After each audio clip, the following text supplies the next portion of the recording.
March 2012. As a child, I read a book of stories about a famous judge in 18th century Japan called Ooka Tadasuke. One of the cases he decided was brought by the owner of a food shop. A poor student who could afford only rice was eating his rice while enjoying the delicious cooking smells coming from the food shop. The owner wanted the student to pay for the smells he was enjoying. The student was stealing his smells. This story often comes to mind when I hear the RII and MPII, accusing people of stealing music and movies. It sounds kind of ridiculous to us to treat smells as property, but I can imagine scenarios in which one could charge for smells. I mean, imagine we were living on a moon base where we had to buy air by the liter. I could imagine air suppliers adding cents at an extra charge. The reason it seems ridiculous to us to treat smells as property is that it wouldn't work to. It would work on a moon base, though. What counts as property depends on what works to treat as property, and that not only can change, but has changed. Humans may always, for some definition of human and always, have treated small items carried on one's person as property, but hunter-gatherers didn't treat land, for example, as property in the way we do. The reason so many people think of property as having a single unchanging definition is that its definition changes very slowly, but we are in the midst of such a change now.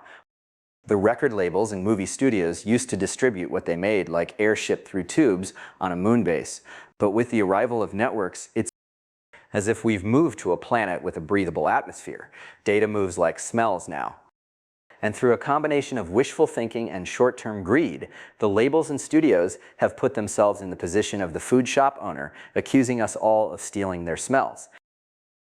The reason I say short-term greed is that the underlying problem with the labels and studios is that the people who run them are driven by bonuses rather than equity. If they were driven by equity, they'd be looking for ways to take advantage of technological change instead of fighting it. But, building new things takes too long. Their bonuses depend on this year's revenues, and the best way to increase those is to extract more money from stuff they do already. So what does this mean? Should people not be able to charge for content? There's not a single yes or no answer to that question. People should be able to charge for content when it works to charge for content. But by works, I mean something more subtle than when they can get away with it. I mean when people can charge for content without warping society in order to do it. The companies selling smells on the moon base could continue to sell them on the Earth. If they lobbied successfully for laws requiring us all to continue to breathe through tubes down here too, even though we no longer needed to. Crazy legal measures that the labels and studios have been taking have a lot of that flavor. Newspapers and magazines are just as screwed, but they are at least declining gracefully. The RIII and MPII would make us breathe through tubes if they could. Ultimately, it comes down to common sense.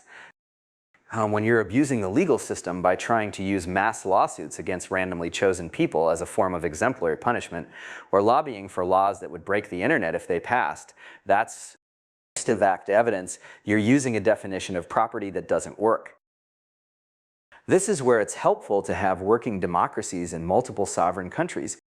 If the world had a single autocratic government, the labels and studios could buy laws making the definition of property be whatever they wanted. But fortunately, there are still some countries that are not copyright colonies of the US, and even in the US, politicians still seem to be afraid of actual voters in sufficient numbers. The people running the US may not like it when voters or other countries refuse to bend to their will. But ultimately, it's in all our interest that there's not a single point of attack for people trying to warp the law to serve their own purposes. Private property is an extremely useful idea, arguably one of our greatest inventions. So far, each new definition of it has brought us increasing material wealth. It seems reasonable to suppose the newest one will too. It would be a disaster if we all had to keep running an obsolete version just because a few powerful people were too lazy to upgrade. A footnote.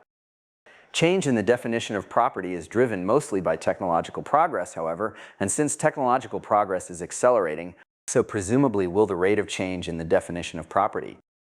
Which means it's all the more important for societies to be able to respond gracefully to such changes, because they will come at an ever-increasing rate. Another footnote. The state of technology isn't simply a function of the definition of property. They each constrain the other.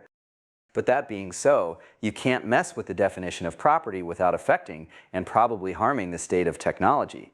The history of the USSR offers a vivid illustration of that.